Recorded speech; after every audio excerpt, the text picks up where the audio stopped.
Good evening, everyone. I'm Dave Hortin from the Environment Agency. I'm an environmental planning specialist, which ironically means I'm a bit of a generalist.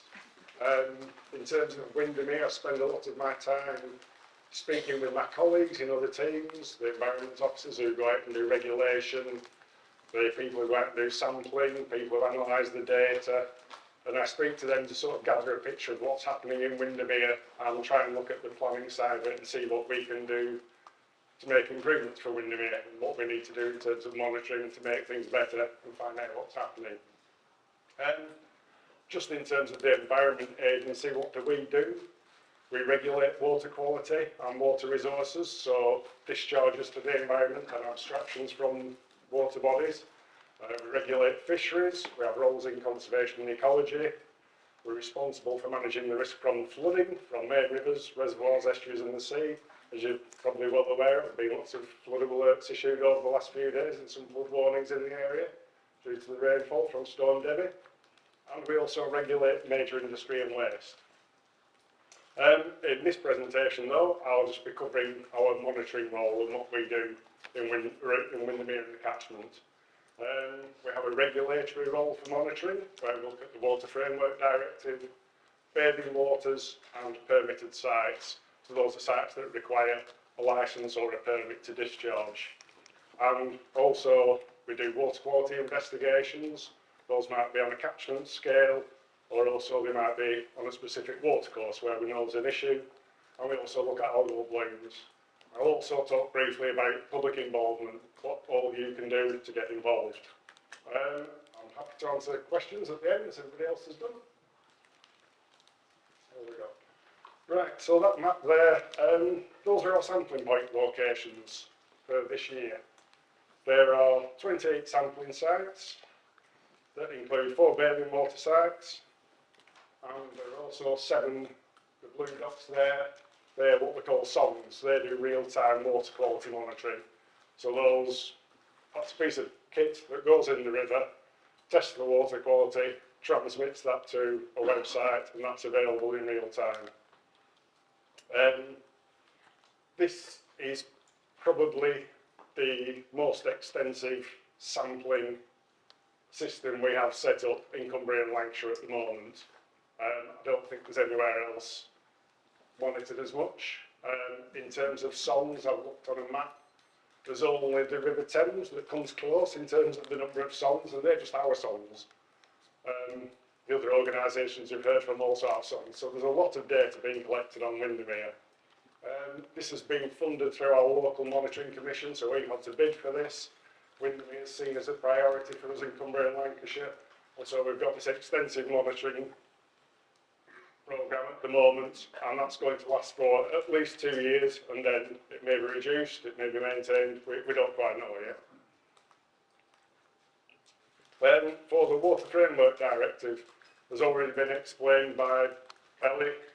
It's ecological and chemical classifications, also biological, and those are combined to produce an overall classification. There have been changes recently in the chemical classification status for several determinants, as we call them, several types of chemicals, which mean that there are now no water bodies in the country that reach good for chemical status. That's just been due to changes that have been made, and we're working through those at the moment. What happens is that the lowest common denominator applies. So out of all the determinants that are measured, if all of them are good, but one's moderate, then that water body classification becomes moderate. So it's the lowest common denominator applies. And all the data for the WFD classifications is available online at Catchment Data Explorer. So you can go online and look at the classifications for the water bodies. And I think there's a QR code that's available on the slides as well. Just for an examples, this is the WFD status for North Basin. The grey straight line there indicates the boundary between good and moderate. So anything above that line is moderate, anything below is good. The classifications are done on a 3-year rolling programme. So you can see there it's 2010 to 2012, 2013, 2015 and so on. At the latest classification, 2019 to 2021, which we call the 2022 classification, we went back into good. So it was moderate below that, so it's gone back into good status. This is for total phosphorus, the determinant we're most interested in really. One thing to mention, which somebody questioned about before, was that we did have fewer monitoring results for that 2022 classification due to COVID restrictions, but we still met the number that are required by the legislation. So it's not as extensive a set of results as we would normally have, but it's enough to make the regulations, and that gives us a good result. For the South Basin, it's a slightly different picture. I was quite interested when these graphs went up on the large screen because they look more interesting on a small screen. That's quite a straight line that then has a little bit of a curved bend in it. But it's a good bend because, again, for South Basin, that puts it into good status for phosphorus. The overall status, as I mentioned, is moderate due to some of the determinants not meeting that good status. But for phosphorus, it's good, and that supports the evidence that the other organisations are getting that the amount of phosphorus going into the lake and within the lake is reducing. For bathing waters, we have 4 sites: Milliground Landing, Raybig Meadow, Lakeside Wensey, and Fellfoot. Those are our bathing water sites on the lake, but we appreciate that people swim all around the lake. Those are sampled weekly for E. coli and intestinal enterococci. All those 4 sites, as has been said before, have been at excellent standards since 2018. And the results for 2023 season, this season that's just finished, will be available on the 1st of December. Again, all bathing water quality data is available on datagov.uk, and that will, there's a QR code for that one as well. The other regulatory monitoring we do is for permitted sites. Non-water company sites, there are 89 permitted sites in the Windermere catchment upstream of Newby Bridge, and they have discharges ranging from about 2 metres cubed a day to over 400 metres cubed per day. So that's a lot of discharges going either directly into the lake or the rivers or into the ground. We're routinely sampling 9 of these sites at the moment, either monthly or 6 times per year.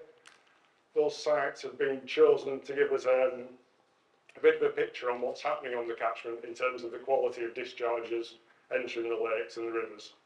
So those are chosen based on the compliance history, the age of the permit, the size of the discharge, and also the type of permit, what it relates to, the use. So there are caravan sites, hotels, campsites, cafes. So we're getting a picture of what's happening. And again, these are to pick up things like seasonal variations where you get an influx of visitors and how does that affect the phosphorus concentrations and loads coming out of those discharges. One thing to note is most of these permitted sites don't have a limit on them for total phosphorus or phosphorus at all. This is because with these small treatment plants, if you think back to Lindsay's presentation earlier, it showed the septic tank diagram. They don't really treat phosphorus. If they're maintained well, they will remove more phosphorus than if they're not maintained well. So if you do have a septic tank or a package treatment plant, or you know someone who has them, it's really important to maintain them well to keep the phosphorus loads down and the concentrations. We have partners such as the South Cumbria Rivers Trust who are working on new technologies to try and remove phosphorus that could be added onto septic tanks. So that's something we're working with them on and keeping an eye on, because that would be good to get those in place, because there is a significant load enters Windermere and the watercourses from these sites. Water company permitted sites as well. We undertake compliance sampling there. We do that on a regular basis. There's a photo of a colleague there that's sampling at Mill Beck wastewater treatment works. Compliance assessment reports are issued after each visit, and any non-compliance that we pick up in terms of whether they meet permit requirements is highlighted, and we have actions put in there for remediation and timescales for compliance for that remediation to be put in place. In terms of the quality of the discharge, we don't sample that. That is now done under a scheme called operator self-monitoring. So United Utilities will sample the effluents coming from their plants and send the results to us, and we check those results to make sure that they are compliant with the permit.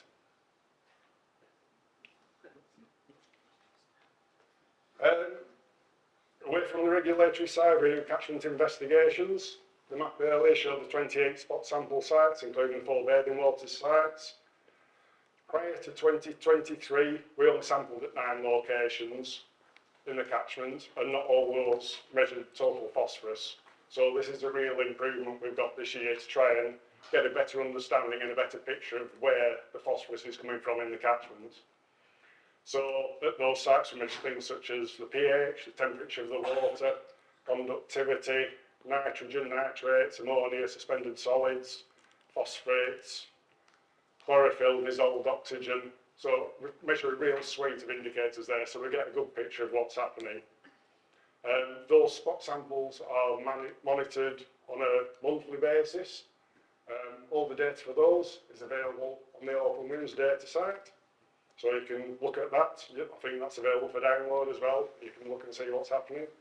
We also do invertebrate sampling, which has been referred to before. That's at each site. That just takes place in the spring and autumn. So we're not doing that in relation to any incidents. That's just to give a picture of how things are at the beginning and end of summer. As I mentioned before, there's the sondes as well that sample the water quality in real time. I'll show you an example of a sonde later on. The outputs for that. The next 3 slides, I'll just give some examples of the results we've been getting for total phosphorus from 3 sites around the catchment, just to illustrate the complexity of the water quality in the catchment and trying to understand where the sources of phosphorus are coming from and what we can do about them. So this one is from Windermere Rayrig Meadow, so one of the bathing water sites. This is really good for us because the bathing water sites are sampled weekly, so we're getting a better picture there, because during the bathing water season we're getting the total phosphorus samples taken weekly as well. So as you can see, during the May and June period, it's largely within the good range. So you can see from the bottom there, green is the high good boundary for the WFD, and the yellow good moderate boundary, orange moderate poor, etc. So you can see there, these are that's just for illustration really, because as I said before, those WFD results are done on a 3-year basis. Well, this just illustrates where the spot samples are falling. The red dots, those are the samples where it's reached our limit of detection in the labs, which is 0.01 milligrams per litre of total phosphorus. So that's indicating that actually that may be nearer this sort of high good boundary, possibly into high water quality for total phosphorus there. So as you can see, May, June, largely within the good range. Gets later through the bathing water season, through the summer, the water quality starts to deteriorate. Obviously we want to know why this is. So just looking at the rainfall data, it was really quite dry during May and June, and then we got more periods of rainfall. So we think this is linked to rainfall, so there will be runoff coming from the land, there will be runoff coming out of septic tank drainage fields, there may be storm overflows working, so there will be more phosphorus coming into the system, and that's what's being picked up here. In contrast, this is Trout Beck in Ridge. I mentioned before about the limit of detection. Yeah, everything there is at the limit of detection. So that would indicate that Trout Beck has really good water quality for total phosphorus. However, we've got to remember these are monthly samples. There may be things happening in between those sampling times, which we're not aware of, which we're not picking up. So that's where our partners monitoring comes in important. Things like the big Windermere survey, CDH's monitoring network, so they may pick up things that we don't as well. This is a longer term data set we've got. This is a sampling point that's been used for at least 10 years. This is Mill Beck at Easebridge. So this is just the outfall of estuary water. Put on there as well a trend line. So the dotted blue line there, which is actually showing that the amount of total phosphorus coming from estuate is increasing. So that's a deteriorating quality there. As Ellie and Steve mentioned, estuate water's had a lot of impacts on it over the years. There was a fish farm, there's the wastewater treatment works, although the quality of the effluent from there has been improved. Storm overflow, septic tanks, agriculture. So there is that trend there, and we think this may well be linked to climate change as well. As Ellie's mentioned, there's the increase in temperatures in the lake water bodies, and we think this may be leading to greater release of phosphorus during the summer. So that's causing that decreasing trend. So that just highlights the importance of reducing the inputs into the watercourses. So it's, even though there's overall in the catchment, there is reducing trend in phosphorus, there are still places where it's getting worse, so it's important that we maintain that reduction of phosphorus entering the system. Location-specific one is Mill Beck, which some of you may well be familiar with. Some of you may live quite near to. And if we do, it's worth keeping an eye on. It's a really interesting little watercourse. We've got 3 spot sampling points at the upstream end of Mill Beck, in the middle, and at the lower one. Unfortunately, due to logistical errors, I'll say, the lowest sampling point hasn't been measured at all, but the upper 2 ones have. And there's also a sonde down there at the Steamboat Museum as well. This was done to follow up on some work that was undertaken in 2015, an investigation, because we knew that the amount of phosphorus coming from Mill Beck was disproportionate to the size of the beck, the volume of water coming down it. It was a really high low proportion of it coming down Mill Beck. And that initial investigation showed that there were a number of misconnections from properties that link to the river. So this is where people may have put the plumbing in wrong, there's been extensions built, plumbing wrong, waste drains going into the surface water, and this is going into the beck, which is leading to increases in the phosphorus levels.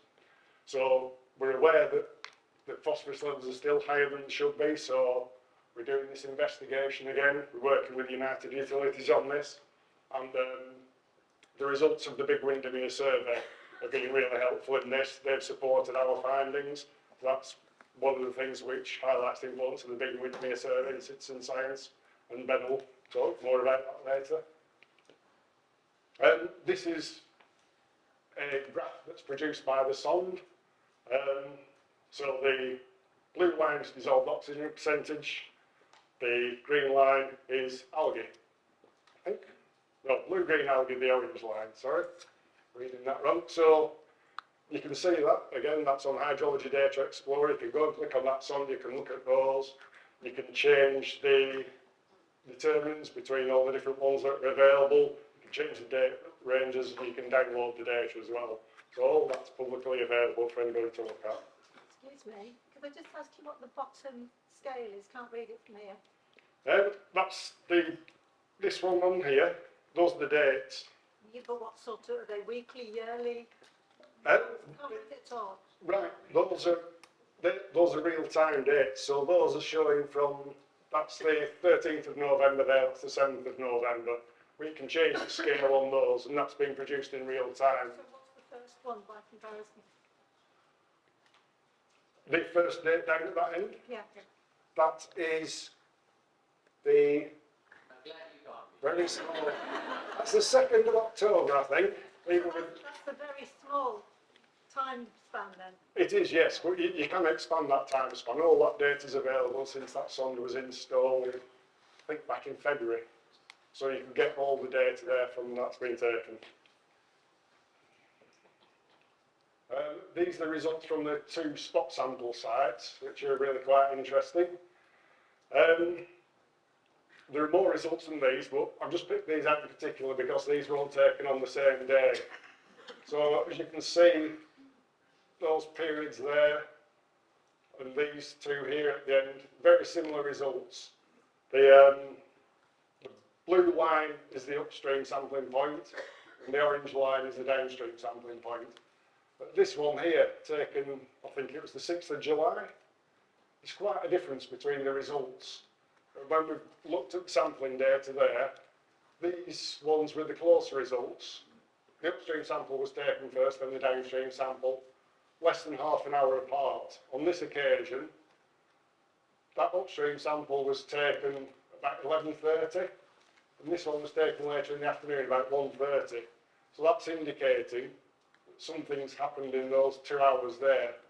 And we think that might be linked to misconnections. So there may be cafes, B&Bs, something like that, doing the washing, misconnection, and that's entering the watercourse and increasing those phosphate readings there, phosphorus readings. So it's something we're going to investigate further with United Utilities. We're also doing a similar project on Mill Beck in Ambleside, and we're working with local residents there who are going out and taking water quality samples to try and help us target those misconnections and where they're coming from. Algal blooms, a lot of mention on those already. Again, blue-green algae, we cover in Lancashire, our website there, where you can go and look at the results. Reports of blue-green algae are submitted to us, a location and a date. You can do that yourselves if you see it, photos helpful. On the first report we get, we go and collect a sample if possible and analyse that in the lab to confirm or discount the report. As Elliot and Steve said, different types of algae, not all harmful. So, and we can also use the CH blue-green algae app to confirm these as well. When we are sure that there's an algal bloom, we notify the landowners, statutory bodies and the relevant authorities, and then it is up to those landowners to put warning signs up to tell the public that there is an algal bloom. There have been approximately 30 confirmed algal blooms this year at those locations, and there are still reports coming in. There's one coming in the last week or so. So usually, you know, it was a shorter season for algal blooms. The season of algal blooms is extending, as Ellie's shown, again due to climate change and the warming of the lake and other factors. And then public involvement. We do want to enable communities to help protect their local environment. You can collect evidence for us, photos, videos that we might be able to use. You know, you can be a big part in that, being our eyes and ears on the ground. You can report incidents to the incident hotline. It may be, our incidents do get categorised according to risk. It may be somebody doesn't go out and look at that incident, see what's happening. But if it is something that keeps repeating, then please keep reporting it, because then there is more chance that someone will go out and investigate it. In terms of the private sewage works, whether they're being maintained properly, there's a website called the Call of Nature website, which you can go and look at for information on that. There are also schemes that have been set up. The Lake District Foundation is funding some schemes to help people empty their septic tanks, which is providing a great help. And citizen science as well. We support a lot of citizen science projects. Ben's going to talk more about that next. And there's also Love Windermere as well. So if you want to get involved with Love Windermere or find out what's happening, there's a website for Love Windermere. And that includes data and information from all the partners.